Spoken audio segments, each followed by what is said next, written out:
Chapter 17. Bella, napaatras ako nang dumagundong ang boses na iyon ni Papa habang palapit siya sa akin. Napapitlag pa ako sa gulat dahil sa malakas na pagbagsak ng pinto nang itulak niya iyon. Papa, please pakawalan niyo po ako. Hayaan niyo na lang po ako na maging masaya sa piling ni Gabriel. Mahal na mahal ko siya at nagmamahalan kaming dalawa, tumutulo ang luha na pagmamakaawa ko sa aking ama. Pagkatapos ng ginawa mo, lalong nagngalit ang ngipin ni Papa.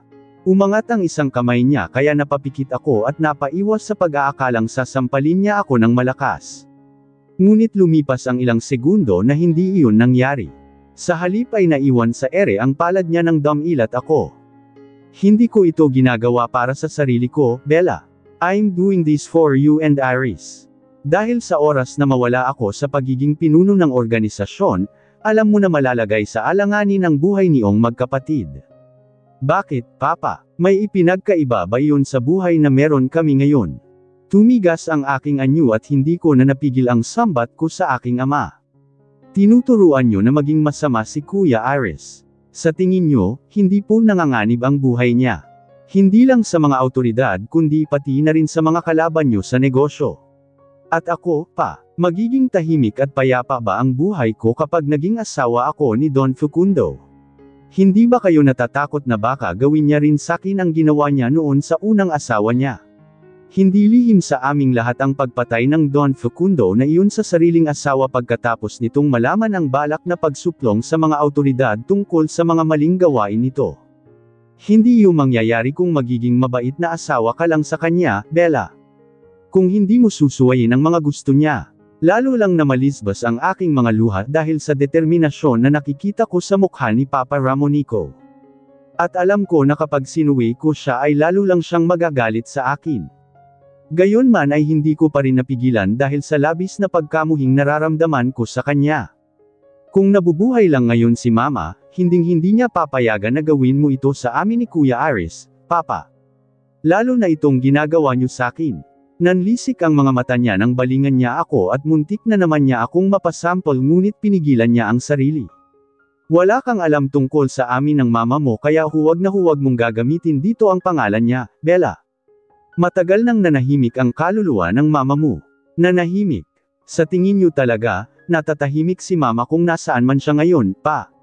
Ganting sigaw ko habang walang tigil ang pagdaloy ng aking mga luha. Paano siya matatahimik kung nakikita niya na sinisira ng sarili niyang asawa ang buhay ng mga anak? Hindi na ako natapos sa pagsasalita dahil tuluyan nang napugto ang pagpipigil ni Papa. Mabilis na damapo sa aking pisngi ang mabigat niyang palad kaya napadapa ako sa kama. Mabuti na lang at sapo ko ang aking tiyan kaya naprotektahan ko ang sanggol sa aking sinapupunan. Anak lang kita, Bella. Wala ka sa mundong ito kung hindi dahil sakin. Kaya wala kang karapatang suwayin ako dahil utang mo sakin ang buhay mo. Hindi ko hiniling na mabuhay sa mundong ito, Papa. Dahil kung ganitong klaseng buhay lang din naman ang ibibigay niyo sakin, mabuti pang hindi, pinutol na naman ng malakas na sampal ni Papa ang paghihisterical ko. At nang akmang papaluan niya ako ng kanyang sinturon ay mabilis ko siyang sinangga at pinigilan. Napilitan na akong sabihin sa kanya ang totoong kalagayan ko sa takot na baka saktan pa niya ako at madamay ang walang kamuwang-muwang na anghel sa sinapupunan ko. Huwag po, Papa, please. Bibuntis ako. Kitang-kita ko ang pagkatigil sa mukha ni Papa nang marinig niya ang tinuran ko. Dahan-dahan niyang ibinaba ang hawak na sinturon at bahagyang umatras palayo sa akin. Buntis ka. Tumutulo ang luha na tumanggo ako. Ipinagbubuntis ko ho ang anak namin ni Gabriel, Papa. Kaya parang awa niyo na. Huwag niyo hong idamay ang anak ko. I'm begging you, Pa. Hindi ko alam kung bakit biglang tumalikod si Papa at pinagsusuntok niya ang closet na pinakamalapit sa kanya. Gusto kong umasa na awa ang nakita ko sa mga mata niya bago siya tumalikod sa akin. But knowing him, never niyang gagamitin ang awa para sa ikakasira niya bilang pinuno ng kanilang organisasyon. Hindi liyon ginagamit ng aking ama bilang kahinaan niya. Gayunman, umaasa pa rin ako na sa pamamagitan ng munting anghel na daladala ko ngayon, lamambot ang puso ni Papa at maneg sa kanya ang pagiging ama at lolo. Walang puwang sa mundo nating ito ang batang iyan, Bella, may ami ay matigas na sabi ni Papa nang muli siyang humarap sa akin.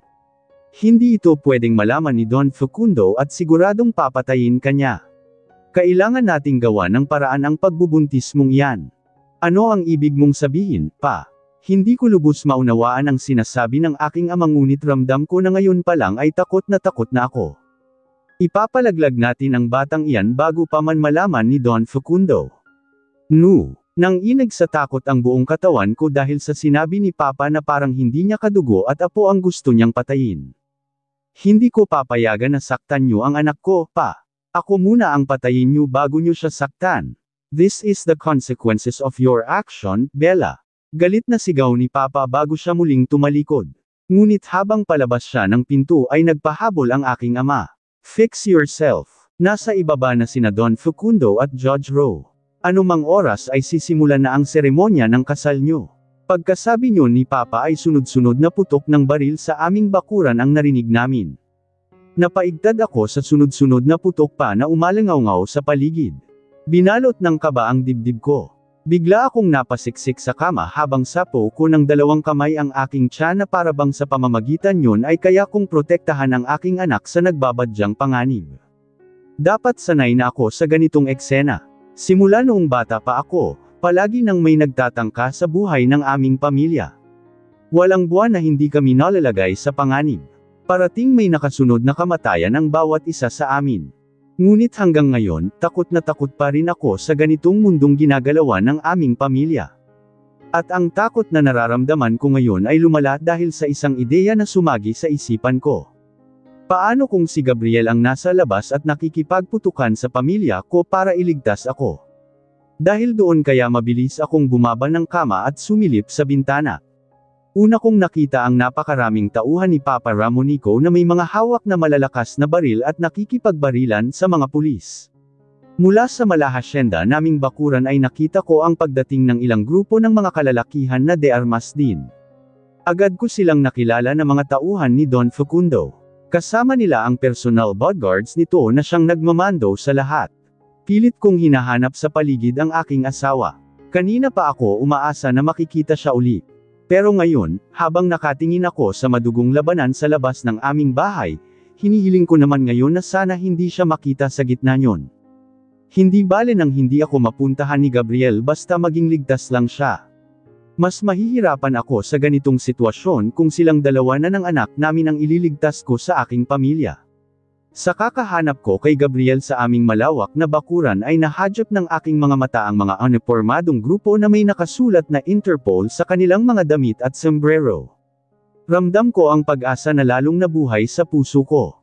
Simula noong bata pa ako, palagi ko nang naririnig kina Papa ang tungkol sa Interpol. Isa ang grupo nila sa higit na kinatatakutan ng organisasyon ng aming pamilya. Ni minsan ay hindi ko pa nasaksihan na nilusob kami ng Interpol. Ngayon pa lang. Kaya siguro ganoon na lang ang takot at pag-alala na nakita ko kay Papa Ramonico na nakikisilap din pala rito sa bintana. Papa, maya-maya ay humahanggos na dumating si Kuya Aris. May bitbit na naman siyang Armalite na nakikita ko lang sa kanya kapag ganitong bakbakan. Marami naman kasing alam na martial arts ang kapatid ko. Kaya niyang protektahan ang sarili niya sa simpleng labanan. Kumpirmado na grupo ni Makisig Ledesma ang kasama ng mga pulis sa labas. Mukhang sa wakas, natunto na rin ng Interpol ang pinuno ng organisasyon, imporma pa ni Kuya sa aming ama. Ramdam ko rin sa kanyang pananalita ang takot at kaba. At ngayon ko lang siyang nakita na nag-alala ng ganoon. Ano na ang gagawin natin ngayon? Punyeta talaga ang Makisig Ledesma na yun. Manang-mana siya sa ninong niyang si Nicolo Gonzales. Masiyadong matinik. Galit na bulalas ni Papa Ramonico.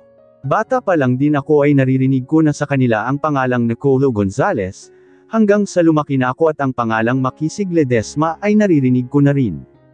Bukod sa alam ko na mga kilala silang bilyonaryo, alam ko na rin na mga taga-Interpol sila.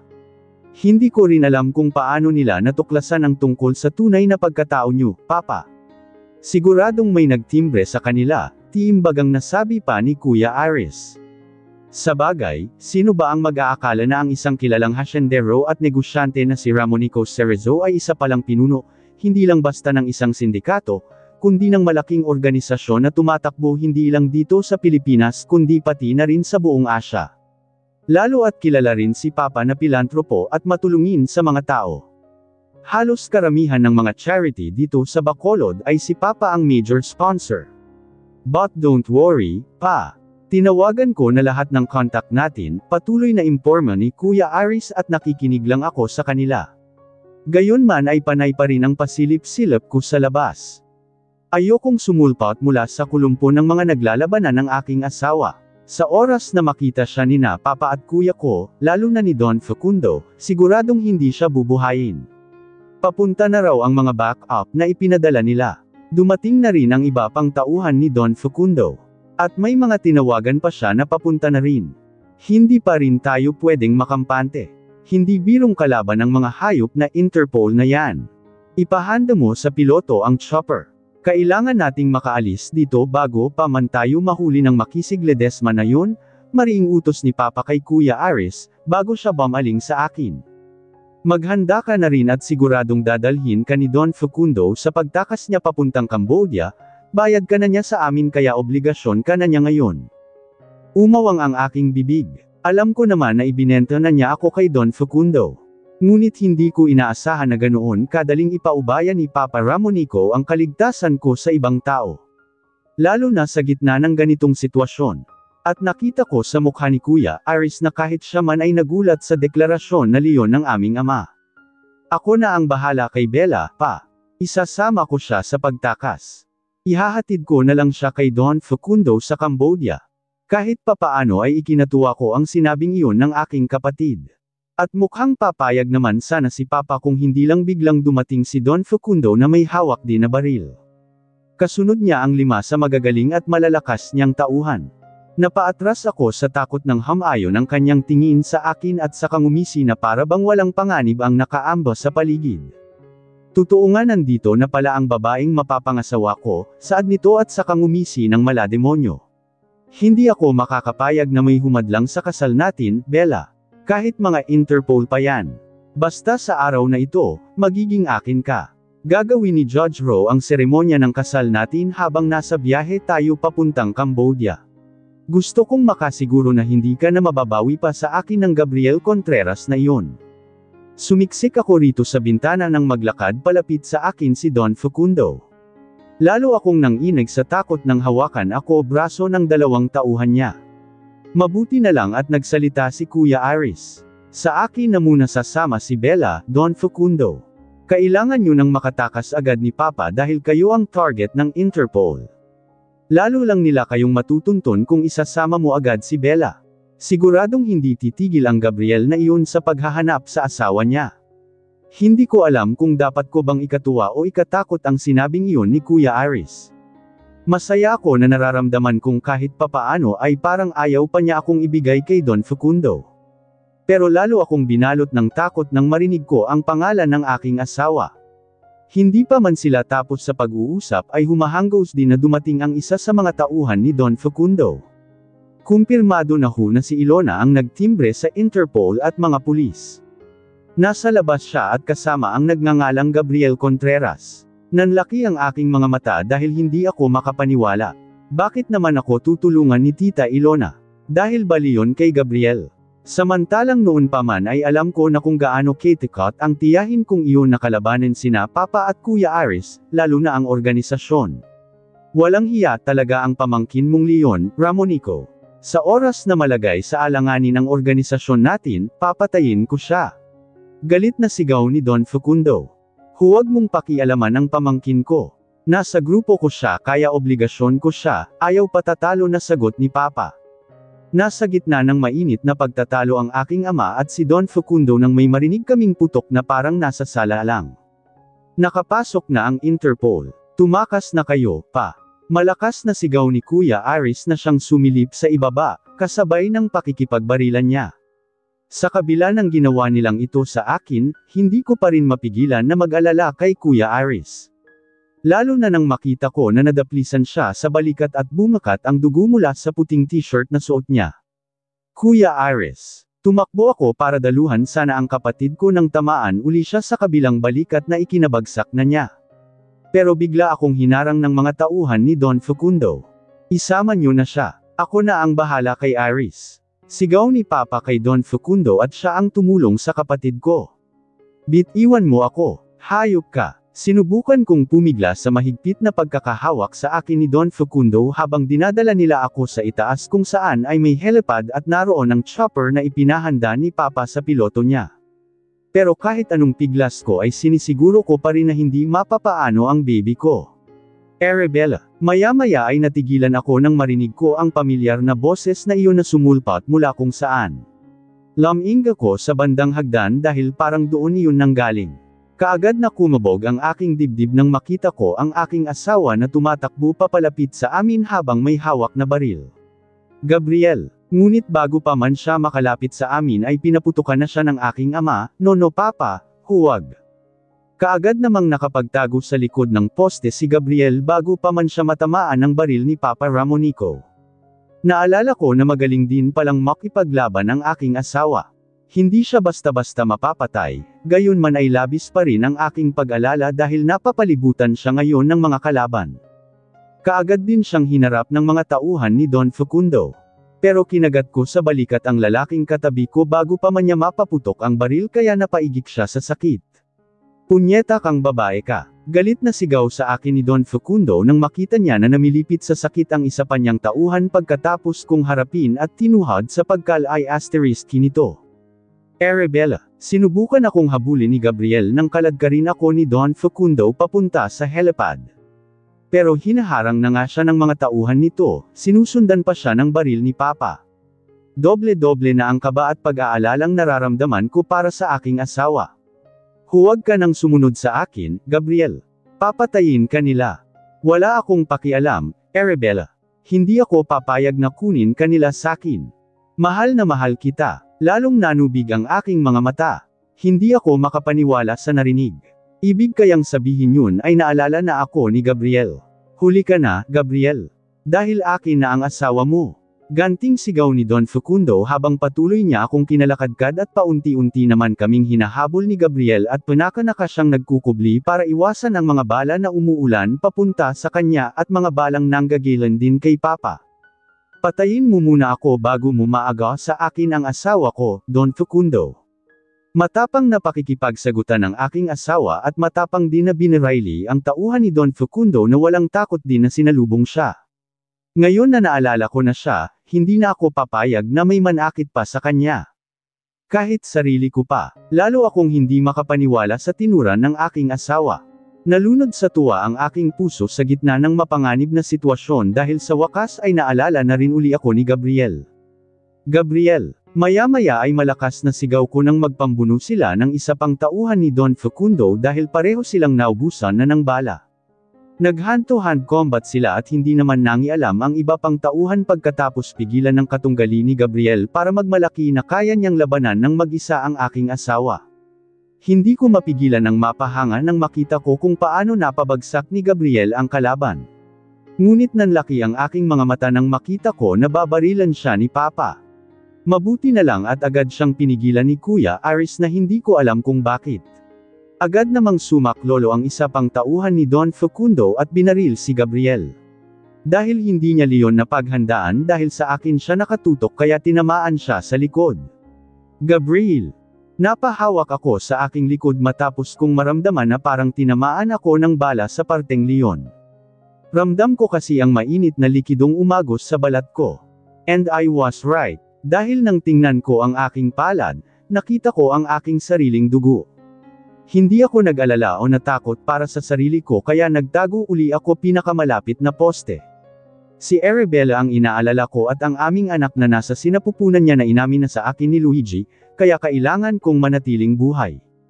Ngunit nanlaki ang aking mga mata nang makita na nagpumiglas ang aking asawa mula sa pagkakahawak sa kanya ni Don Facundo at tumakbo papunta rito sa kinaroroonan ko. Mabilis akong tumayo sa takot na baka kung ano ang mangyari sa kanya. Ngunit sa paglabas ko sa aking pinatatagwan ay muli akong biniraili ng isa sa mga tauhan ni Don Facundo. Napaigik ako ng tamaan na naman ako sa balikat at sa pagkakataong ito ay hindi basta daplis na lang. Agad kong nakita ang pulang likido na tumagos sa white t-shirt ko. Gayunman ay hindi ko na inisip ang sarili ko. Pinilit ko pa ring tumayo para pigilan ang aking asawa na saklolohan ako. Arabella, huwag kang lumapit sakin. Baka barilin ka rin nila. Malakas na sigaw ko habang namimilipit sa sakit. Pero ayaw makinig ng aking asawa. Patuloy pa rin siya sa pagtakbo papunta rito sa kinaroroonan ko. Hanggang sa may bumaril sa dapat sana ay hahakbangan niya.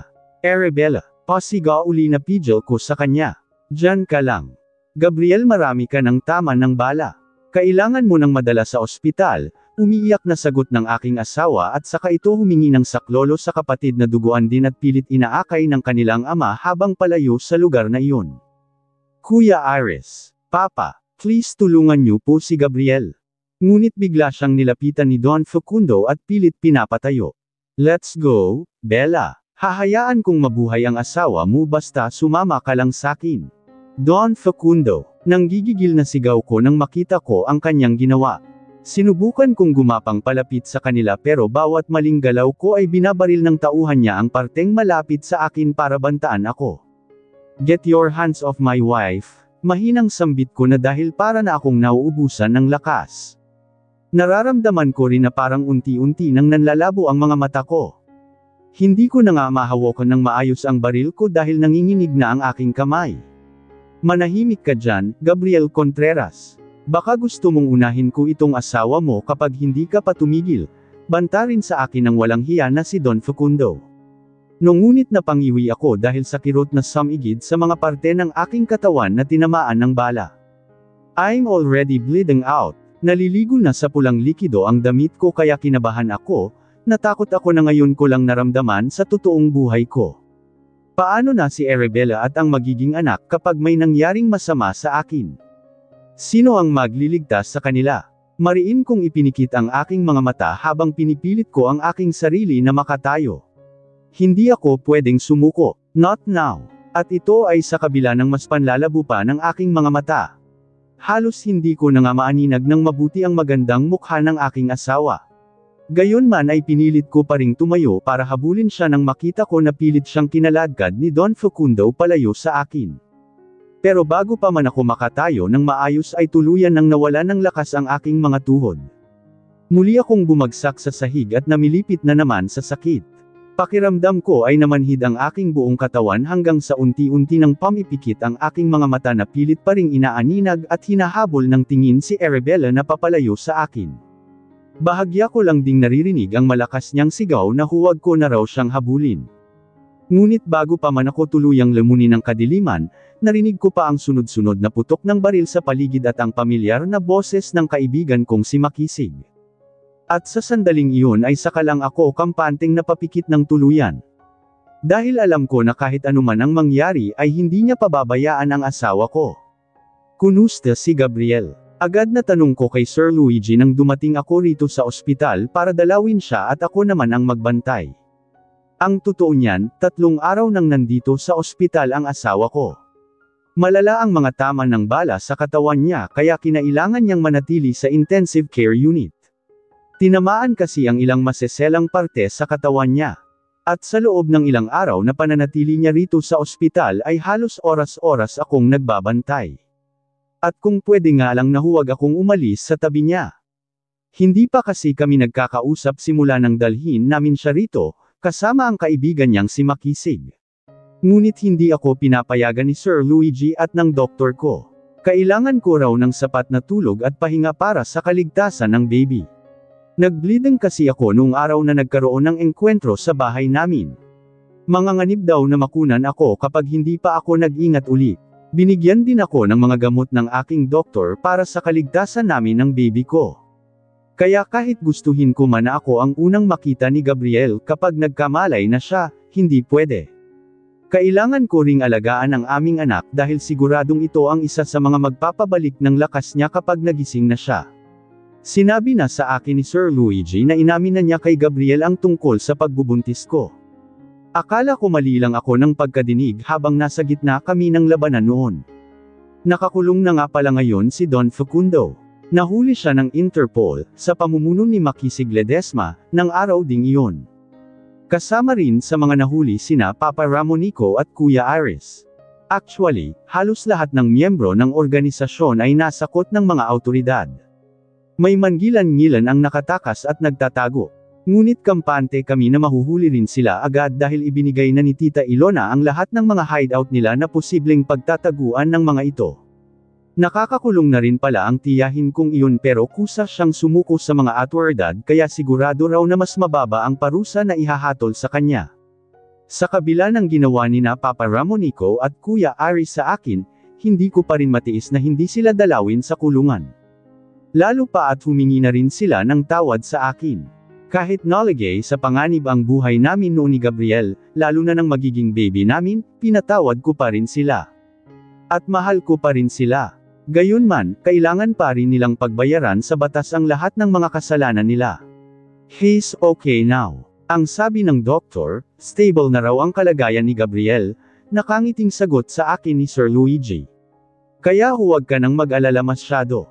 In fact, nagising na siya kanina at ikaw ang unang hinanap niya. Pero nakatulog siya agad dahil sa gamot na itinurok sa kanya. Hindi ko napigilan ang mapaluha sa tuwa dahil sa magandang balita na narinig ko kay Sir Luigi. Sayang at wala ako nang magising siya kanina. Ano ang sinabi mo nang hanapin niya ako? Baka akala niya, pinabayaan ko na siya. I told him na pinauwi muna kita para makapagpahinga kayo ng baby nyo. At ang sabi niya, magpapagaling daw siya agad para maalagaan niya kayo. Lalo akong napaluha sa sinabi ni Sir Luigi dahil sa labis na tuwa at pasasalamat. Thanks God. Naiiyak na bulalas ko. Maya-maya ay lumabas na ang doktor na nasa loob ng silid ni Gabriel na tumingin sa kalagayan niya. Sinabi niya sa amin na pwede na raw ilipat sa ordinaryong silid ang aking asawa para doon na tuluyang magpagaling. Bagay na labis kong ipinagpasalamat na naman sa Diyos. Kasi, noong araw na sinugod namin siya rito na walang malay at naliligo na sa dugo, akala ko doon na rin tuluyang magtatapos ang lahat sa amin ng asawa ko. Ngunit kung gaano ako katikot noong araw na iyon, ganoon naman kasaya ang puso ko ngayon. Mabait pa rin talaga ang Diyos na hindi niya hinayaang may mangyaring masama sa akin at sa mag-ama ko. Magkahalong luha at ngiti ang sumungaw sa aking mga mata nang sa wakas ay nagising na rin si Gabriel. May ilang oras na rin siyang tulog simula nang inilipat namin siya dito sa kwarto niya. Agad siyang laminga sa paligid na para bang may partikular na taong hinahanap. Napangiti siya nang makita niya ako. Arabella, my wife. Gabriel, muling tumulo ang aking luha dahil sa tuwa nang marinig ko ang sinabi. Totoo nga talaga na naalala na niya ako bilang asawa. Kumusta ang pakiramdam mo? Malambing na tanong ko sa kanya nang lapitan ko siya. Kami pa lang ang nandito sa silid. Nagpaalam kasi si Sir Luigi na aalis muna para bumili ng makakain namin habang hinihintay namin kanina na magising ang aking asawa. Hindi pa rin nawawala ang ngiti na tumango si Gabriel. Yes, baby girl. Ayos na ako. Kaya huwag ka nang mag-alala. Sa pagitan ng aking mga luha ay ang muling pagsilay ng aking ngiti. Isa pang matibay na patunay ang pagtawag niya sa akin na baby girl, na talagang bumalik na ako sa alaala ni Gabriel. Thanks God. Alam mo ba na ilang araw na akong nag-aalala sa'yo? In fact, noong araw pa lang na nabaril ko, sobrang takot na takot ako. Gabriel, humihikbing sumbong ko, akala kay talaga, tuluyan ka nang mawawala sakin. Lumamlam ang mga mata ng aking asawa nang haplosan niya ang aking kanang pisngi. Sorry kung pinag-alala kita. Kaya nga pilit akong lumalaban at ayaw ko ring mamatay pa dahil alam ko na kapag nawala ako, iiyak ka ng sobra. I frowned at him. Sa tingin mo, basta lang ako iiyak kapag nawala ka. Buong buhay akong masasaktan at magdadalamhati, Gabriel. Kaya huwag na huwag mong subukang mamatay kung ayaw mong mamamatay din ako sa lungkot. Hey, don't say that. Sumimangot din ito gaya niya. Isipin mong hindi lang ikaw ang maapektuhan kapag nangyari yun. Gamit ang isang kamay, inabot niya ang aking sinapupunan at buong pagmamahal na hinaplos iyon. Kailangan nating magpakatatag at lumaban para sa kanya. Dahil kung mawawala tayo pareho, paano na siya? Animo may mainit na kamay ang humaplos sa aking puso nang maramdaman ko ang mainit na palad ng aking asawa na humahaplos sa tiyan ko. Kahit hindi pa naman gumagalaw, feeling ko sumipa na ang aming anak sa loob ng maramdaman ang paghawak na ito ng kanyang ama. I'm sorry kung hindi ko agad sinabi sa iyo ang tungkol sa kanya, Gabriel, mahinang sabi ko sa aking asawa nang ipatong ko ang aking palad sa kamay niya na humahaplos sa tiyan ko. Gusto ko kasi na, hindi ko na natuloy ang pagpapaliwanag ng bigla niyang ipatong ang kanyang daliri sa ibabaw ng aking mga labi. Hindi mo kailangang mag-explain, babe, maagap niyang sagot na biglang namasa ang malamlam na mga mata. Sinabi na sa akin ni Luigi ang lahat-lahat. At kahit hindi man niya sinabi, maiintindihan ko pa rin ang ginawa mo. Sobrang gag ko ng mga panahong iyon, Arabella. Walang asawa ang gugustuhing ipaalam ang pagbubuntis niya kung ganun ang trato sa kanya. You just did the right thing. Salamat dahil pinrotektahan mo ang anak natin laban sa akin ng mga panahong iyon. Gabriel, may kalangkap na pagsisisi ang tingin na ipinukol niya sa akin nang muli niyang hinaplos ang aking pisngi. I'm so sorry sa lahat ng mga nagawa ko sa iyo, Arabella. Alam ko na hindi ganun kadaling patawarin ako. Kasi kahit ako, parang hindi ko kayang patawarin ang sarili ko sa tuwing naalala ko kung gaano ako kagago sa pagtrato sa iyo ng ganon. Kumirat din ang puso ko dahil sa nararamdaman ko na pagsisisi ng aking asawa. Nababasa ko rin sa mga mata niya ang pagkamuhi sa sarili. At sa kabila ng mga masasakit na dinanas ko sa piling niya noong nakalimutan niya ako, hindi ko pa rin kayang makita na nahihirapan ng ganito si Gabriel. Hindi mo naman kasalanan kung nagkaroon ka ng amnesia, Gabriel. Kaya hindi mo dapat sinisisi ang sarili mo, buong sinseridad na sabi ko sa kanya. Sinapo ko ang kanyang mukha at punong-puno ng pagmamahal nang umiti ako sa kanya. At pwede ba na nakalimutan na natin ang parteng iyon ng buhay natin? Ang mahalaga, bumalik na ang alaala mo at ligtas ka na. Mag-focus na lang tayo sa pagpapagaling mo at sa bahagya akong yumukod para sulyapan ang aking sinapupunan, anak natin. Tuldok-tuldok panipit. Okay, basta huwag mo nang tangkain uli na isakripisyo ang sarili mo, ha? May bahid na paghihinampo ang tono ng pananalita niya, layong sasama ka sa Don Facundo na iyon para lang mabuhay ako. Hindi ko iyon kakayanin. Walang silbi ang buhay ko kung hindi naman kita kasama, kung hindi ko naman kayo kapiling ng anak natin. Tumango lang ako. Sorry din, Gabriel. Hindi ko rin kasi kayang panoorin lang na nasasaktan ka ng dahil sakin. Handa akong magsakripisyo. I'm your husband, Arabella. Hayaan mo na ako ang magsakripisyo at hindi ikaw, puno ng emosyon at marlang agaw niya sa sasabihin ko sana, kaya huwag mo akong pag-alitan kung bakit sumugod ako doon at naligay sa panganib ang buhay ko. Dahil obligasyon ko bilang asawa at ama na protektahan at iligtas kayo ng baby natin. At kung kailangan kong gawin uli yon, gagawin ko iyon ng walang pag-alinlangan. His hand slowly moved again to touch my stomach and caress it tenderly. Huwag lang kayong mapahamak, I love you, Gabriel, sa halip ay sagot ko. Kinuha ko ang kanyang kamay at hinalikan. Hindi rin ako nagsisisi na ikaw ang pinili ko at paulit-ulit na pipiliing maging asawa ko. Kasi mahal na mahal kita. I love you more than you do. He smiled back at me. At hindi ako papayag na habang buhay kitang makalimutan, Arabella. Hindi papayag ang puso ko.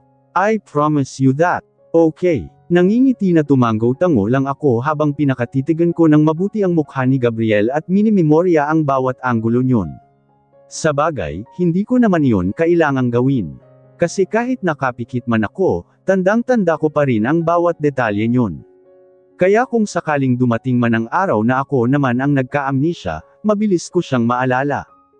Muling umangat ang aking kamay at hinaplos ang pisngi niya. Are you sure na okay na talaga ang pakiramdam mo? Ang sabi ng doktor, kailangan mo pa rin ng pahinga. Kaya huwag mo munang masiyadong puwersahin ang sarili mo. Hindi pa gaanong magaling ang mga sugat mo. Kayang-kaya ko to. Ako pa ba? Nakangiting sabi ni Gabriel para siguro hindi na ako mag-alaala kahit alam naman niya na hindi pa talaga siya totally magaling. Kapag kuwan ay napuno na naman ng guilt ang mga mata niya. Ang baby natin. Okay na ba talaga siya? Okay na ba talaga ang pakiramdam mo?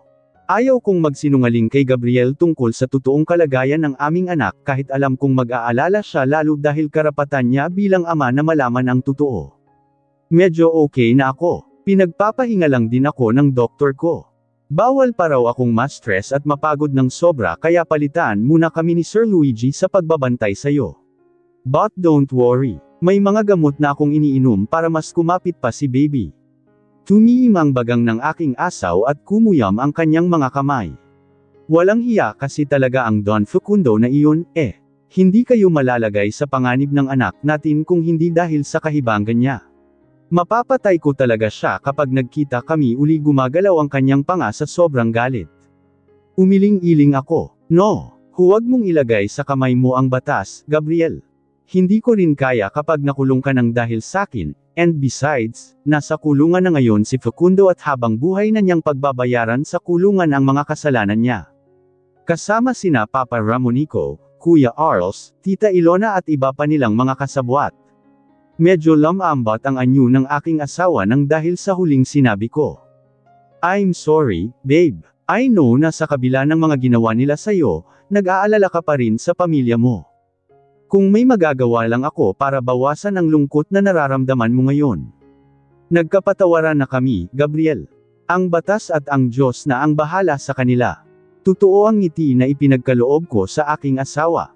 Kahit si Tita Ilona, okay na rin kami. I also forgave her nang humingi siya ng kapatawaran sa mga ginawa niya sa atin, lalong-lalo na sa'yo. Nag-thank you rin ako sa kanya. Kasi kung hindi dahil sa kanya, hindi mo kami maliligtas ng anak natin. Hindi ko hinihiling na patawarin mo rin sila agad.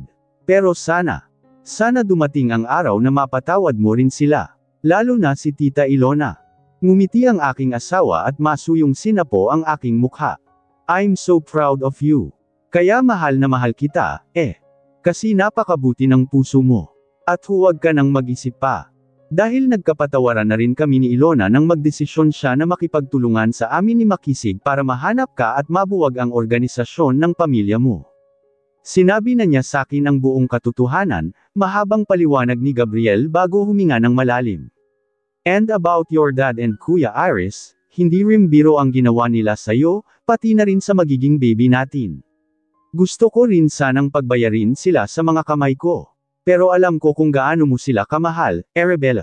Alang-alang sa'yo, patatawarin ko na sila at kakalimutan na ang ginawa nila sa'yo. Basta ba huwag na ilang ulitin iyon. I smiled at him habang may luha sa aking mga mata. Thank you so much, Gabriel. Mahal na mahal kita. Hindi ko mapigilan ang tuwa na lumukab sa puso ko kaya nakalimutan ko ang kalagayan niya at sinugod ko siya ng yakap.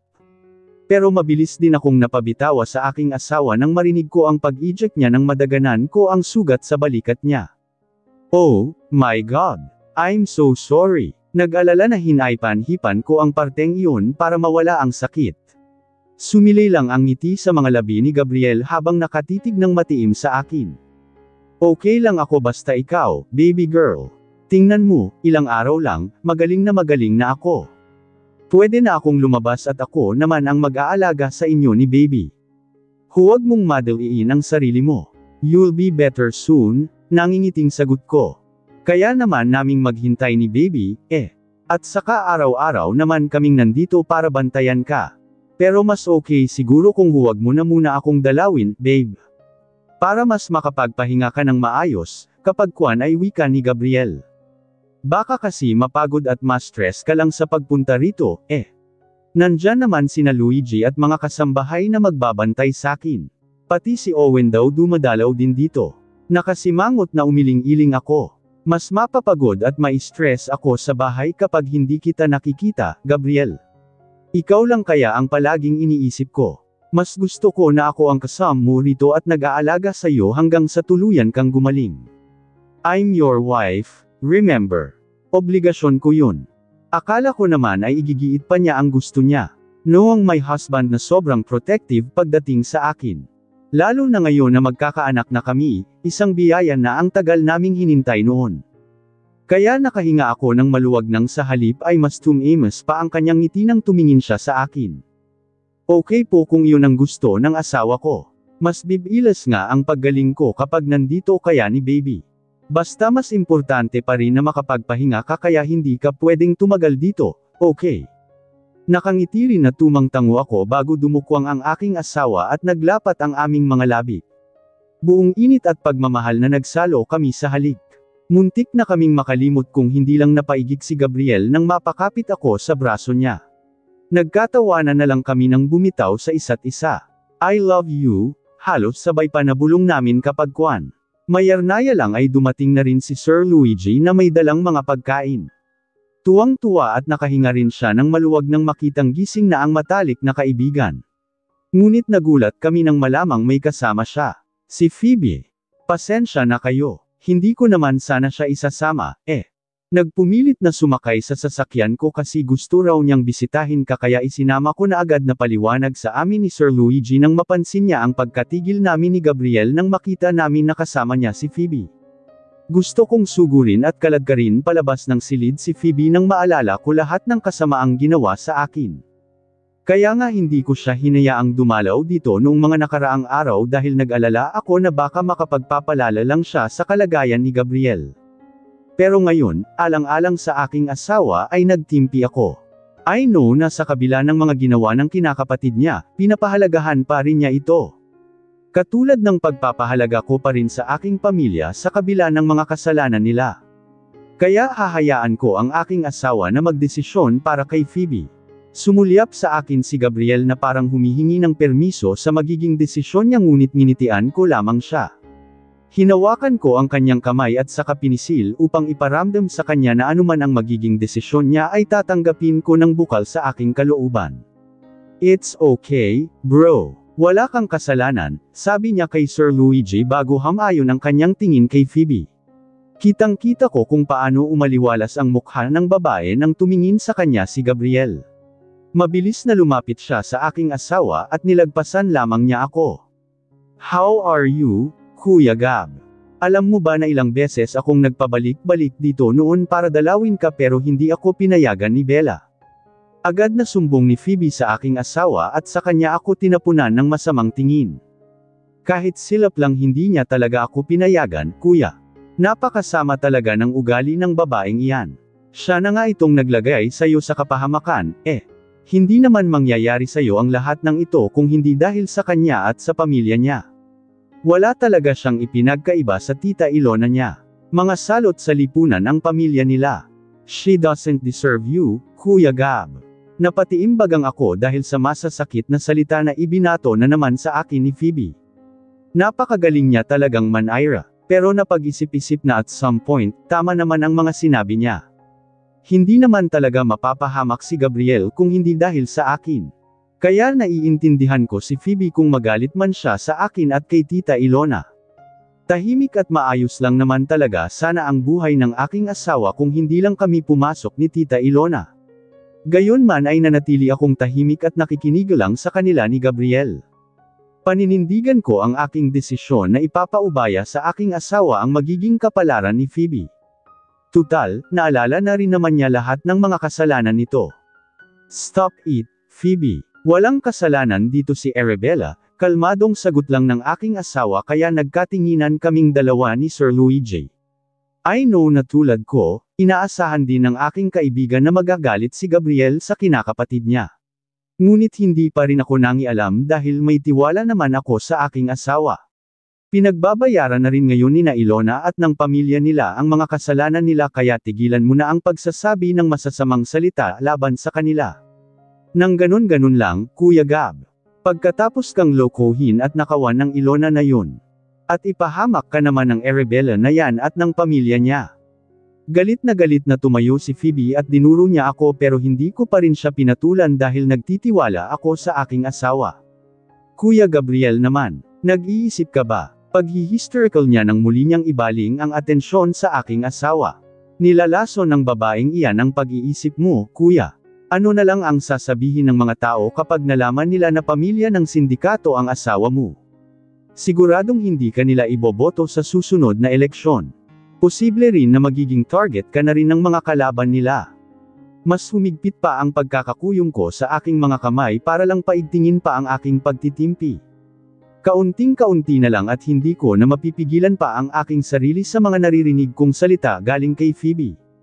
Gayon man ay naramdaman ko na pinisil ni Gabriel ang kamay na hindi pa rin pala niya binibitiwan hanggang ngayon. Naaalala ko na ang lahat, Phoebe. Lahat-lahat. Saka lang unti-unting yumigting ang mga panga ng aking asawa habang kaharap niya ang kanyang kinakapatid. Marahil ay hindi na rin niya kinaya ang mga pinagsasabi nito. Pati na ang mga ginawa mo sa amin ni Arabella. Pero dahil kapatid kita at mahalaga ka rin sakin kaya palalampasan ko iyon. At patatawarin kita kung bumalik ka na lang sa Finland at tigilan mo na ang panggugulo sa amin. Lalo na kay Arabella, dahil magkakaanak na kami, Phoebe. At kapag may ginawa ka namang hindi maganda at nadamay ang anak ko, hindi ko na iyon palalampasan at hinding-hindi kita mapapatawad.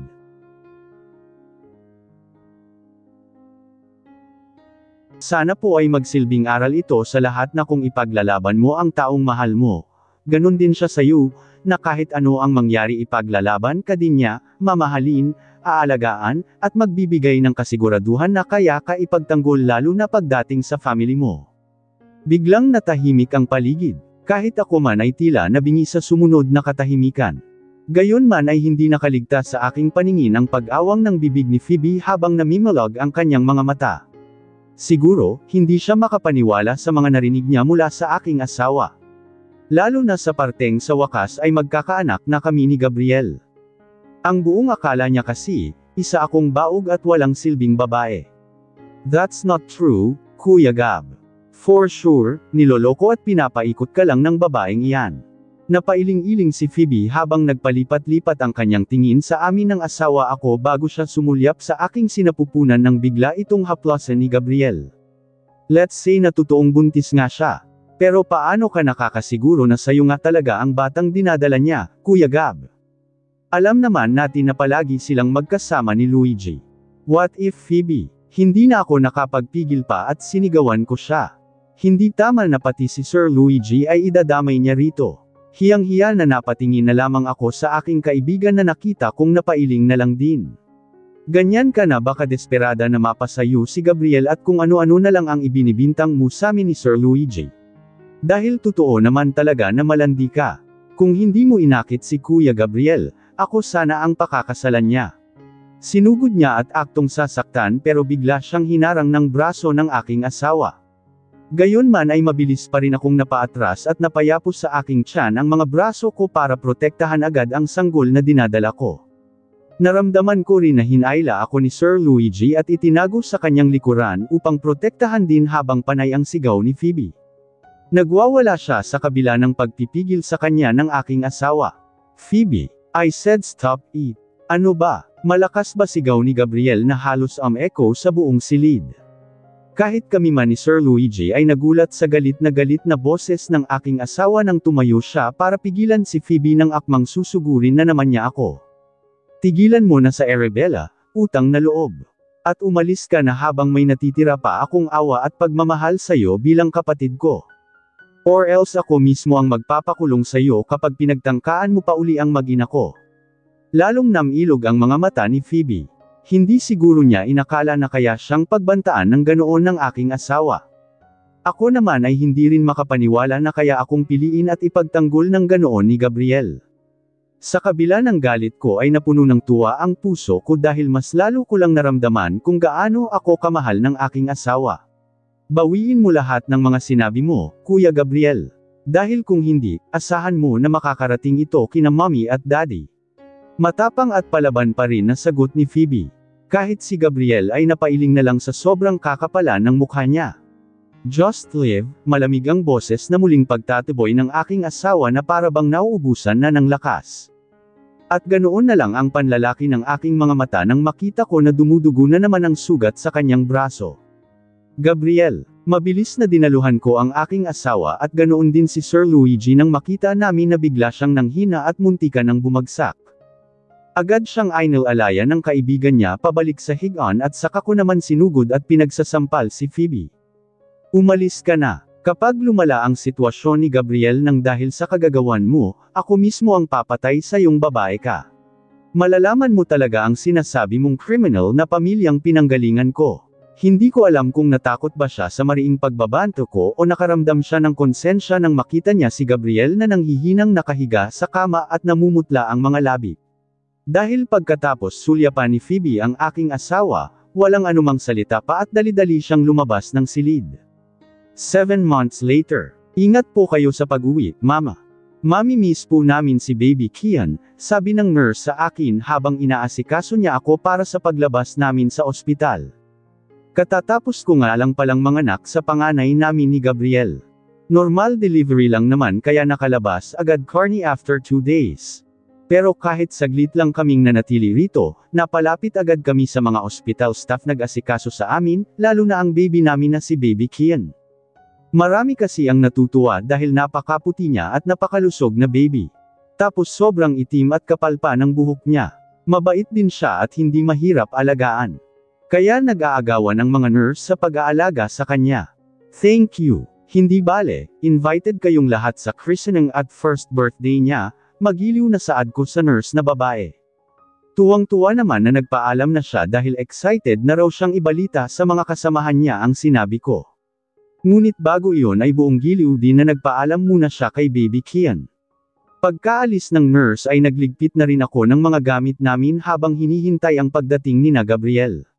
Inas-ikaso niya ang mga kailangan ko para makalabas. Pagkatapos kong magligpit ay pinadi-*de ko na rin muna si Baby Kian para busog siya kapag nasa biyahe kami mamaya. Punong-puno ng pag-iingat na kinalong ko ang aking anak. Feeling ko, natutunaw ang aking puso dahil sa kainosentehan ng kanyang mukha. Nakakatuwa kasi kahit baby pa lang siya, makikita na agad na kamukhang kamukha siya ng kanyang ama. Maliban sa fair skin niya nakuha niya sa akin, halos lahat ng pisikal na katangian niya ay namana niya kay Gabriel. Halos lahat nga ng nakakakita sa kanya, sinasabi na para daw silang pinagbiyak na bunga ng daddy niya. Mula sa itim na buhok, dark eyes, pointed nose. Hanggang sa namumulang mga labi na animoy pag-aari ng isang babae. Ngayon pa lang, nakikita ko na rin na kasing charming kung ngumiti ni Baby Kian ang kanyang ama. Marahil ay naramdaman ni Baby Kian na pinagmamasdan ko siya kaya dumilat siya ng bahagya at tumingin sa akin kahit alam ko naman na hindi pa naman siya nakakakita sa ngayon. Parang lalo lang natunaw ang puso ko. I love you so much, Baby Kian. Until now, I can't believe that you're already here, nangingiti na kausap ko sa aking anak habang hinalik-halikan ko ang maliit niyang kamay. Alam mo ba na ang tagal naming naghintay ng daddy mo sa pagdating mo, anak? Kaya isa ka sa pinakamagandang blessing na ibinigay sa amin ng Diyos. Mahal na mahal ka namin at hinding-hindi ka namin pababayaan. We are always here to protect you. Kahit gaano kahirap, kahit gaano karami ang magiging hadlang para mabigyan ka namin ng maayos at tahimik na buhay, gagawin namin, anak, punong-puno ng pagmamahal ko sa kanya bago ko maingat na ibinalik sa pagkakahiga para ayusin naman ang aking sarili. Nagsusuklay na ako ng aking buhok nang bumukas ang pinto at humakbang papasok ang aking asawa. Hindi ko napigilan ang makaramdam ng awa sa kanya nang makita ko na ang gulo-gulo na ng buhok niya. Parang buong araw yata siyang hindi nagsuklay. Halata rin sa mukha niya ang pagod. Patunay ang namumuong pawis sa noo niya. Alam ko na ang sasabihin mo. Ang pangit ko na, agad na sabi ni Gabriel nang mapansin niya ang pagkatitig ko sa kanya. Na-misinterpret niya yata ang reaksyon ko. Akala niya siguro tinatawanan ko siya. Sobrang haba kasi ng pila sa bilang. Tapos ang dami pang hinihingi sa akin kaya pabalik-balik ako, casual na sabi niya at wala namang bakas sa boses nito na nagrereklamo. Tapos bandang huli, hindi naman pala kailangan ang mga requirements na hiningi nila sa akin. Kung tutusin, pwede naman kaming lumabas agad ng ospital na walang kailangang gaanong aasikasuhin dahil sa yaman at impluwensya ni Gabriel. Pero ako mismo ang humiling sa kanya na gusto kong maranasang manganak katulad ng mga ordinaryong ina. Layong hindi itinuturing na VIP. Bukod sa nahihiya ako sa ibang mga nanay na nakasabay ko sa panganganak. Halos pareho lang naman kaming dumaan sa hirap ng panganganak. Pero karamihan sa kanila ay dumaan sa normal na proseso. Ayoko na ako lang ang maging kakaiba at maramdaman nila na mahirap na nga ang manganak, mahirap pa kapag wala kang pera. Akala ko nga tatanggihan ni Gabriel ang request kong iyon. Sorry kung napagod at na-stress ka sa hiniling ko sa iyo, sabi ko sa kanya. Sabi ko naman sa iyo na ako na ang mag-aasikaso, napagod ka tuloy. Kumuha ako ng tissue at saka pinunasan ang pawis sa noo niya. Saka lang bumalatay ang pagka-disgusto sa mukha ni Gabriel dahil sa sinabi ko. Hindi naman ako nagrereklamo, babe.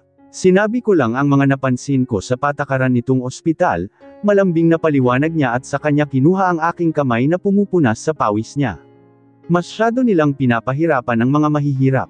Kaya naisip ko na isa ito sa isasangguni ko kay Owen para maaksyonan niya kapag nanalo siya. Tuluyan na nga palang umalis sa politika ang aking asawa. Nagdesisyon siya na mag-focus na lang sa mga negosyo niya para bigyan kami ng tahimik na buhay ni Baby Kian. Mas gusto rin niya na magkasama kami palagi, na alam niyang imposibleng mangyari kapag ipinagpatuloy pa niya ang pagiging politiko dahil sa dami ng kanyang mga obligasyon sa bayan na hindi niya kayang tanggihan o isawalang bahala. Sa ngayon, si Mayor Owen ang sinusuportahan namin sa pagiging gobernador. At alam namin na tulad ni Gabriel, magagampanan din niya ng maayos ang posisyon niyang iyon. Dahil nakikita namin na katulad ng aking asawa, tunay din ang pagmamahal na ipinapakita niya sa bayan. Tuluyan na nga rin pala kaming nagkaayos ni Mayor Owen pagkatapos niyang humingi ng sorry sa akin dahil sa pakikipagtulungan niya noon kay Phoebe. Naniwala kami ni Gabriel sa sinabi niya na kaya lang naman niya iyon nagawa dahil na rin sa totoong pagmamahal at pagmamalasakit niya sa kanyang kaibigan. At hindi ko rin naman po sinasabi na nagrereklamo ko. Nangingiti na pinisil ko ang tungki ng kanyang ilong. Alam ko na hindi mo yun gagawin lalo na pagdating sa amin ni Baby Kian. Naaawa lang ako sa iyo kasi alam ko rin na hindi ka sanay sa ganitong sitwasyon. Anong hindi? Sa dami ng hirap na pinagdaanan natin sa unisan noon, walang-wala nito, natatawa na pagmamalaki pa ni Gabriel. At saka para naman sa inyo ni Baby Kian itong ginagawa ko, You're right. Never akong magrereklamo at mapapagod pagdating sa inyo kasi mahal na mahal ko kayo.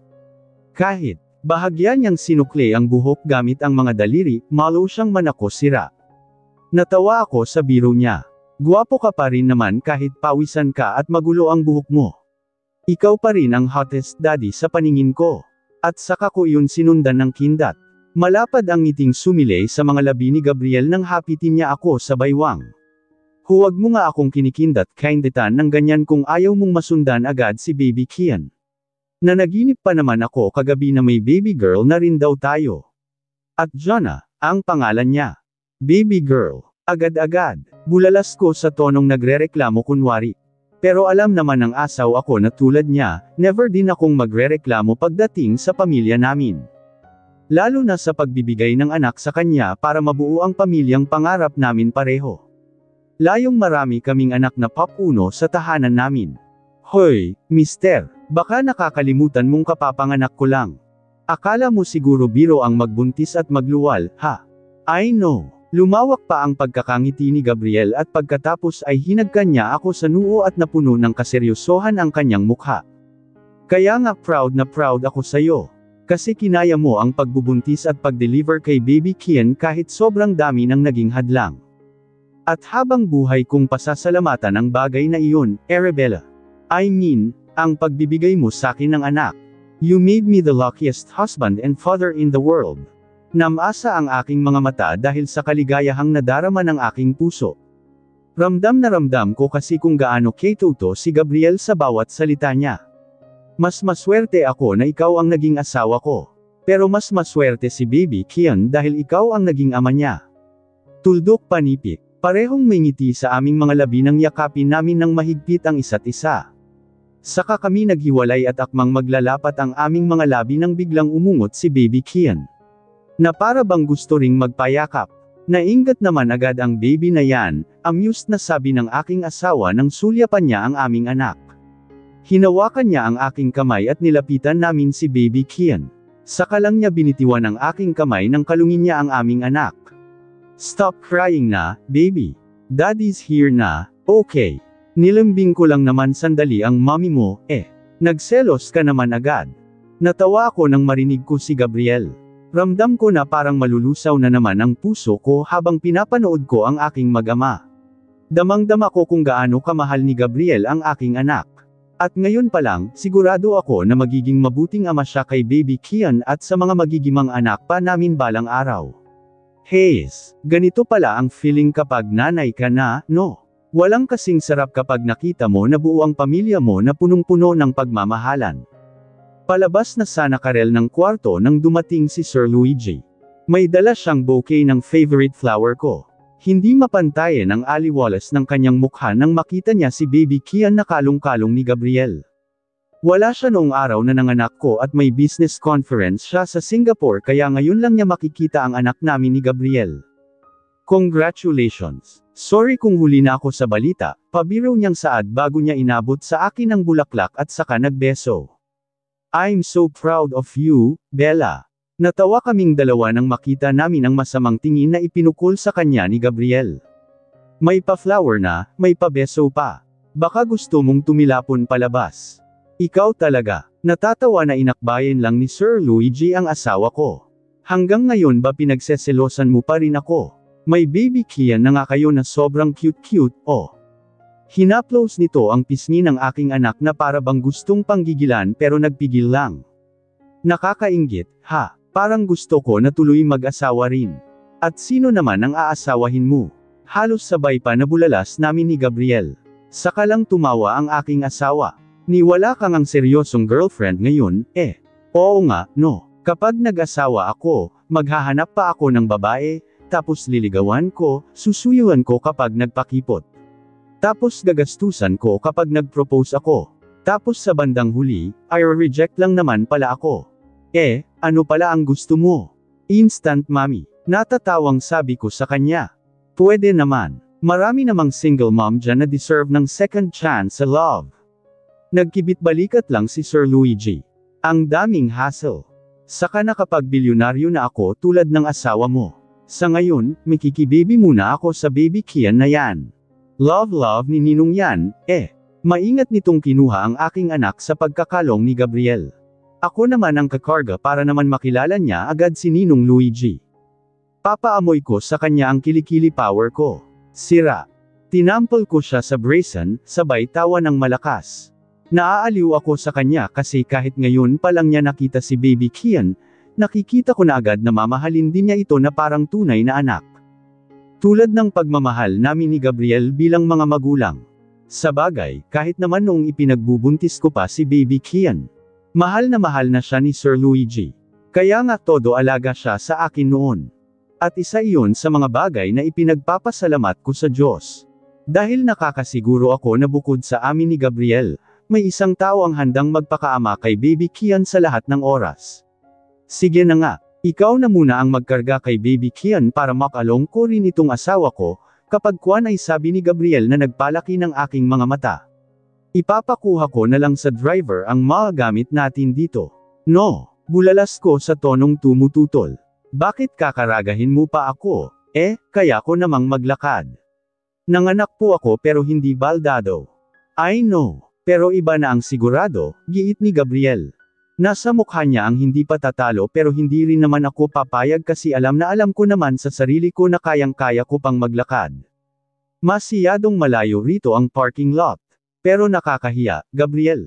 Baka sabihin pa ng ibang nanay na nakasabay ko sa panganganak na ang arte-arte ko, patuloy na reklamo ko.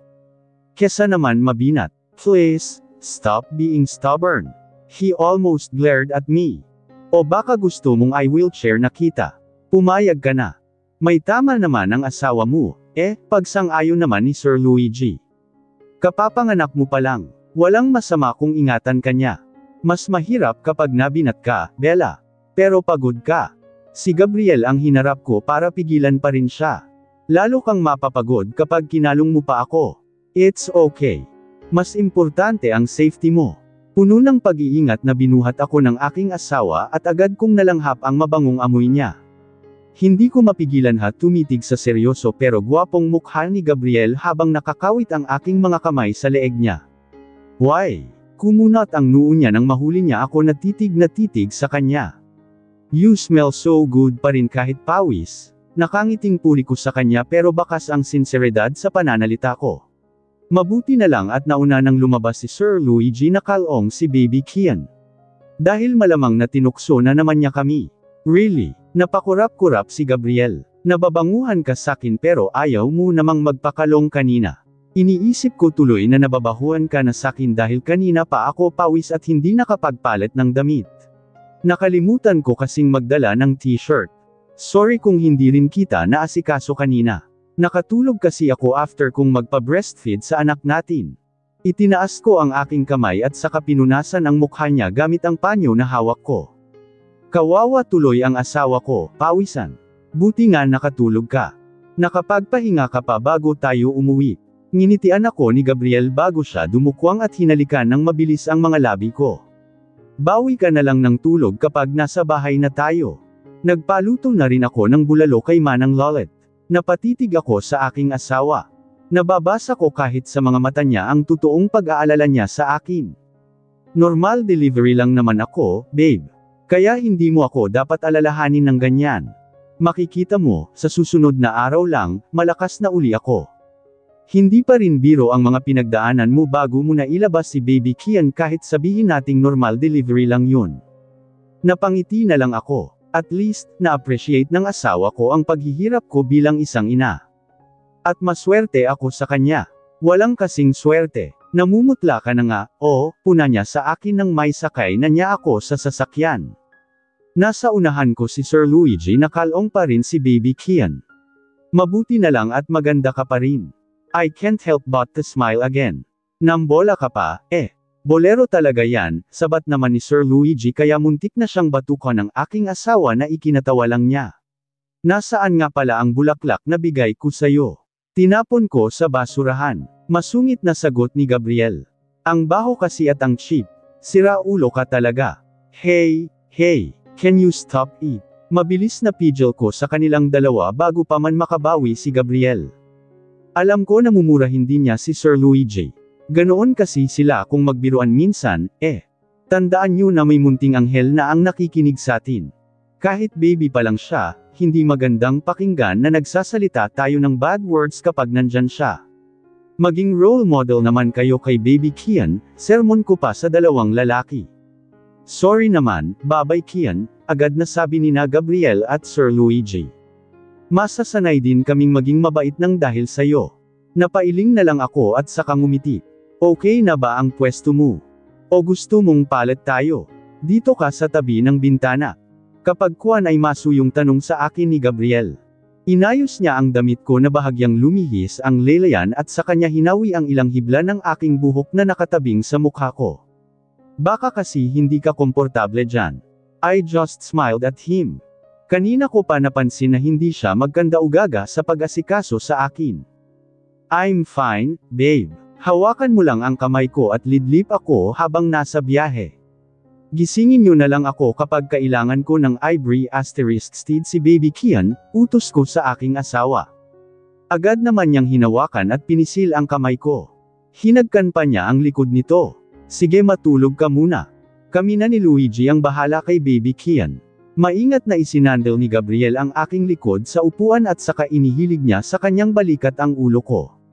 Napapikit ako nang sinimulan niyang haplosan ang aking buhok habang naghaham siya ng paborito naming kanta. Ang sarap sa pakiramdam na alagang-alaga ako ng aking asawa. Parang ang sarap magbuntis at manganak uli kung ganito ang asawa mo. Maalaga na, mapagmahal pa. Bonus na lang talaga ang pagiging gwapo niya. Kahit isang dos-ina pa ang anak na hihilingin ng asawa ko, ibibigay ko talaga. Imbes na idlip lang sana ay napahimbing ang tulog ko dahil sa masuyong paghaplos ni Gabriel sa buhok ko, sabayan pa ng paghaham niya. Nakadagdag din ang paghaham din ng lullaby ni Sir Luigi para patulugin din si Baby Kian kaya lalo akong nilamon ng antok. Nagising na lang ang diwa ko nang maramdaman ko ang mabining tapik sa aking kaliwang pisngi. Babe, wake up. We are at home. Malambing na boses ni Gabriel ang mabilis na nagpamulat ng aking mga mata. Agad na sumalubong sa akin ang gwapong mukha niya na nakatunghay sa akin. Sorry kung kailangan kitang gisingin. Tulog ka na lang uli pagdating natin sa room natin. Tulog pa rin si Baby Kian, Nauna na siyang dinala ni na Luigi at Manang Lolet sa loob. Bahagya akong uminat at saka ngumiti sa aking asawa. Hindi naman ako inaantok. Ang himbing nga ng tulog ko, patutulugan pa rin kita mamaya. Tatabi ako sayo. Kinindatan ako ni Gabriel at sa kanya ako kinalong pababa ng sakyan. Hanggang sa pagpasok sa mansyon ay nasa bisig pa rin niya ako. At nagulat ako nang pagpasok namin sa loob ay sinalubong kami ng mga nagputukang lobo at mga toritot na animoy bagong taon. Punong-puno rin ng mga paborito kong bulaklak sa sala. May cake din para sa aming dalawa ni Baby Kian. Kasama ng mga katiwala sina Mayor Owen at makisig na tuwang-tuwa sa pagsalubong sa amin, lalong-lalo na nang makita nila si Baby Kian. Nagunahan pa sila sa pagkalong sa aking anak na parang ayaw pang ibigay ni Sir Luigi. Muntika na akong maluha nang makita ko rin sina Lolo Magno at Lola Iska mula sa mga kulumpon ng sumalubong sa amin. Nauna pang umiyak si Lola nang sugurin niya ako ng yakap. Binabati kita, Apo. Masaya ako na ligtas mong nailabas si Baby Kian sa awa ng Diyos. Pasensya ka na kung hindi kami nakadalaw sa inyo sa ospital, ha? Napakalakas ng bagyo na tumama sa lugar natin kaya hindi agad kami nakaalis ng lolo mo. Okay lang po iyon, Lola. Nginitian ko lang ang mahabang paliwanag ni Lola. Ang importante po, ligtas kayo ni Lolo Magno at nandito na po kayo para makita niyo si Baby Kian. Inaalok ko nga sila uli na dito na sila titira sa atin. Para naman magkakasama-sama na tayo uli at makasama rin nila si Baby Kian. Nakangiti na lumapit sa akin si Gabriel at saka ako inakbayan. Lalo na ngayon na sinira daw ng bagyo ang bahay nila sa Unisan. Nakakalungkot man kasi parang second home na rin natin iyon. Pero ang sabi ko, baka iyon na ang sign na pumisan na sila sa atin. Para hindi na rin tayo mag-alala sa kanila, lalo na kapag katulad no na masama ang panahon, mahabang pahayag ni Gabriel at napatangu-tangu ako. Tama ho ang sinabi ni Gabriel, Lola, Lolo. Mas mapapanatag ho kami kung nandito kayo sa bahay, kasama namin. Naglalambing na inakbayan ko pareho ang dalawang matanda. At saka ayaw niyo po ba na makasama niyo palagi si Baby Kian at masubaybayan din ang paglaki niya katulad ng pagsubaybay niyo sa akin mula noong sanggol pa lang ako. Nagkatinginan sina Lolo Magno at Lola Iska. Pero wala naman akong nababasa na pag-alangan sa kanilang mukha. Bagkus ay kapwa pa sila nakangiti nang muli nila kaming harapin ni Gabriel. Ayaw din sana naming iwanan ang bahay sa Unisan. Alam nyo naman kung gaano iyon kahalaga sa amin, pati na rin ang buong lugar, pagpapaunawa sa amin ni Lolo Magno. Pero tama nga kayo, Gabriel, Bella. Gusto rin namang makasama kayo palagi, lalo na si Baby Kian. Siya lang ang kaysa Aiza naming apo sa tuhod kaya gusto naming masubaybayan ang kanyang paglaki. At maalagaan din namin tulad ng pag-aalaga namin sa iyo noon, Bella. Hanggat may lakas pa at humihinga kami, mamahalin at aalagaan din namin ang inyong anak na parang tunay din naming apo. Hindi ko napigilan ang mapaluha sa naging pahayag ni Lolo Magno. Lalo at sinang-ayunan naman iyon ni Lola Iska. Sobrang saya ko na sa wakas ay magkakasama na uli kami. Pakiramdam ko ay may pamilya na uli ako nabuo. Hindi ko na mararamdaman na nag-iisa lang ako palagi. Wala man sa piling ko ngayon si Mama. Kasama ko naman uli ngayon ang mga taong nag-alaga sa akin mula pagkabata. At higit sa lahat, may isang Gabriel at Baby Kian Contreras na ako na muling bubuo sa buhay ko. Dahan-dahan akong umupo sa gilid ng kama para titigan ang gwapong mukha pa rin ni Gabriel kahit tulog na tulog at bakas ang matinding puyat. Hindi ko mapigilan na makaramdam ng awa sa aking asawa dahil alam ko na bukod sa ilang araw ng pagpupuyat ay ang pagod niya sa pag-aalaga kay Baby Kian. Gayunman ay natutuwa ang puso ko dahil sa kabila ng pagod at puyat ay wala akong narinig na anumang reklamo kay Gabriel. 3 months old na rin si Baby Kian. At simula nang makauwi kami rito sa bahay, halos si Gabriel na ang nag-aalaga sa kanya. Hindi niya ako hinahayaan na mapuyat o mapagod ng sobra. Hanggat maaari ay siya ang gumagawa ng mga obligasyon ko sa aming anak. Para daw makabawi naman ako ng tulog at pahinga. Kaya nga lalo kong nasabi sa aking sarili na napakaswerte ko sa aking asawa. Bagay na araw-araw kong ipinagpapasalamat sa Diyos, katulad ng pagpapasalamat ko dahil sa wakas ay binigyan niya kami ng isang Baby Kian. Katuwang din namin sina Lolo Magno at Lola Iska sa pag-aalaga kay Baby Kian simula nang tuluyan na nga silang pumisan dito sa amin. Pero pinaayos pa rin namin ang bahay nila sa Unisan para magsisilbi naming bahay bakasyunan. Napangiti ako ng bahagyang kumaibot ang mga labi ni Gabriel habang mahimbing pa rin ang tulog. Why does you have to so handsome while sleeping? Pinigilan ko ang aking sarili na haplosan ang kanyang mukha sa pag-aalala na baka maistorbo ko ang tulog ng aking asawa. Ngunit namalayan ko pa rin ang aking palad na sapo ang kanang pisngi niya at dinampyan ko ng mabining halik ang kanyang noo, na parabang sa pamamagitan nito ay mabawasan ko man lang ang pagod at puyat niya. Hindi ko rin naiwasan na patikan ng mahinang halik ang kanyang namumulang mga labi. Nagulat na lang tuloy ako nang bigla siyang damilat at dumiretso ang titig niya sa akin. You're being sweet again, nakangiting bungad sa akin ni Gabriel sa medyo paos na boses. Nakagat ko ang aking labi. I'm sorry, babe. Naistorbo ko ang tulog mo. Naawa lang kasi ako kasi nakita ko na sobra ang pagod at puyat mo, paliwanag ko. Halika nga rito. Lumapad ang pagkakangiti na ibinuka ni Gabriel ang kanyang braso at saka ako masuyong niyakap at pinahiga sa tabi niya.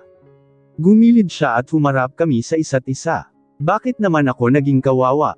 Sobrang nag-enjoy nga ako sa bonding namin ni Baby Kian kagabi, Nag-enjoy ka pa sa lagay niyon, ha? Mag-uumaga ka nang nakatulog at walang tigil sa paghele sa kanya para lang matulog na, natatawang sambit ko. Hindi naman siya umiyak, Nagpapasarap nga siya sa hele ko, may pagmamalaki pang sagot ni Gabriel.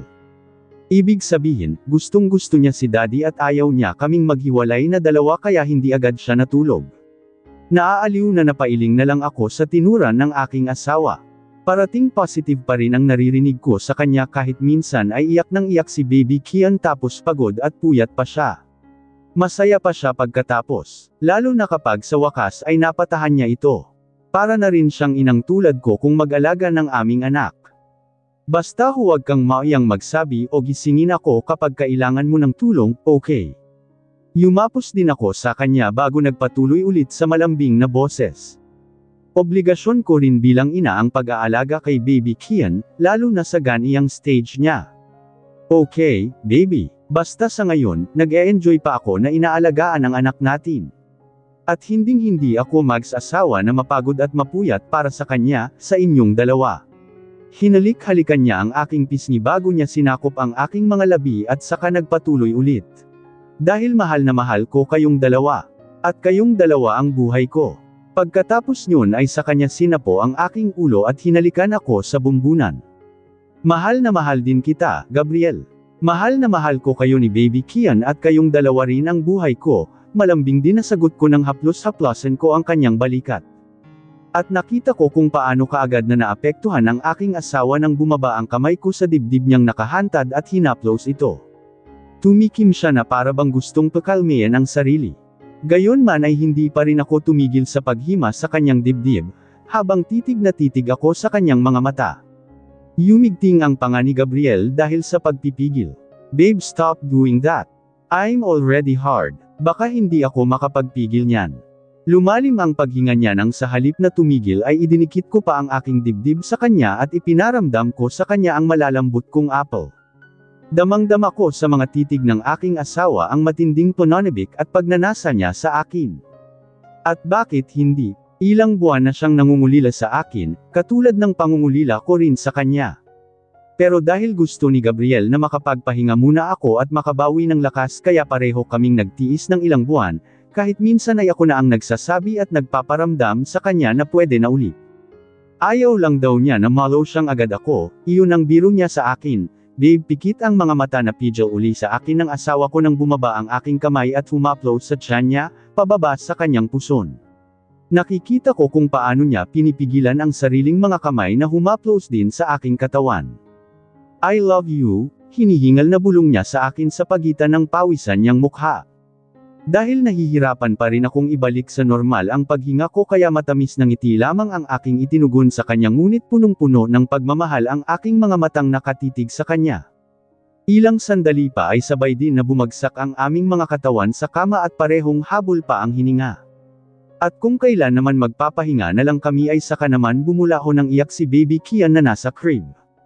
Ako na, matulog ka na lang at magpahinga. Pidgel sa akin ni Gabriel nang akmang tatayo na sana ako para puntahan ang aming anak. Hinalikan pa niya ng buong suyo ang aking noo bago siya umalis sa aking kama. Napapangiti na nasundan ko na lang ng tingin ang aking asawa habang nagsusuot ng damit. Kani-kanina lang ay sa akin siya naka-duty. Ngayon naman, sa anak namin. Nakakataba ng puso na hindi niya alintana ang pagod pagdating sa amin na mag-ina niya. Ang mahalaga lang sa kanya ay mapasaya niya kami at maiparamdam niya sa amin ang kanyang pagmamahal. Napangiti ako nang sa pagbaba ko ng hagdan ay nakita ko si Gabriel na hinihile si Baby Kian. Ayaw na namang matulog kahit anong hele naming dalawa. Tumulong na nga sina Lola Iska at Lolo Magno sa pagpapatulog. Pero ang sabi nila, normal lang daw sa mga sanggol ang matagal matulog paminsan-minsan. I look at my husband habang palapit ako sa kanila. He was smiling at baby Kian. Kaya siguro ayaw matulog ng aming anak dahil nawiwili sa pangiti-ngiti ng kanyang ama. And while looking at them, I realized that it doesn't matter if my life will be in danger again. Ang mahalaga ay kasama ko sila at buo ang aming pamilya. Kung mahal mo, ipaglaban mo. Huwag mong hayaang mawala siya sa'yo. Kung mahal mo, habulin mo, ipaglaban mo. Huwag mong hintiyeng may magtulak sa kanya pabalik sa'yo. Hilahin mo. Hanggang kaya mo, huwag kang bibitaw. Sorry, mahal ko marami mang dumating na hadlang para tayo'y guluhin at paglayuan, tandaan mo di matitibag ni Newman ang pagmamahalang binuo natin. Maging masaya at mabuting tao. Tandaan, maikli lang ang buhay sa mundo, mas piliin maging masaya at huwag gawing komplikado. You have to fight for your happiness. You have to choose na magiging maganda ang araw mo, na magiging maganda ang buhay mo. Walang rewind sa totoong buhay kaya lagi mong piliin ang asawa at anak mo. Bago ang ibang tao, huwag mong ipagpapalit yung partner mo sa taong napasaya ka lang ng saglit, isipin mo yung partner mo. Nakita na lahat ng bad side pero never ka pinagpalit para lang sumaya ng saglit. Ang pamilya ang nagbibigay sa atin ng dahilan, upang magpatuloy kahit sa gitna ng mga pagsubok. Ang pamilya ay hindi lamang ang dugo na dumadaloy sa ating mga ugat, ito rin, ang pinagmumula ng lakas at pag-asa sa bawat isa sa atin. Ang totoong kayamanan ay ang mga taong palaging nandyan para sa iyo. Ang pamilya ang unang pagsasanay ng bawat isa upang matutunan, ang tunay na halaga ng pagmamahal at respeto sa kapwa. It's okay to cut toxic family members out of your life. Blood ain't thicker than peace of mind. Blood is not thicker than peace of mind. Cut toxic family members out of your life. Stop feeling guilty for wanting peace. Don't let the fear of losing toxic family members keep you from finding true happiness and peace. Walang perpektong pamilya. Pero kailangan din natin piliin ang totoong happiness at ang taong minahal natin. Lalo na kapag may anak na kayo. Wala magagawa ang pamilya kung ipaglalaban mo ang ama ng iyong anak. Alam nilang mag-asawa na darating ang pagsubok sa kanila. Pero handa silang harapin na magkasama. Ano man ang mangyari ipaglalaban nila ang isa-isa't. Ang pagmamahalan nila ang tanging lakas nila para mas maging matibay at matatag sila. Hanggang sa muli mga listeners. Lubos po akong nagpapasalamat sa tiwala at suporta. Mag-iingat po kayong lahat.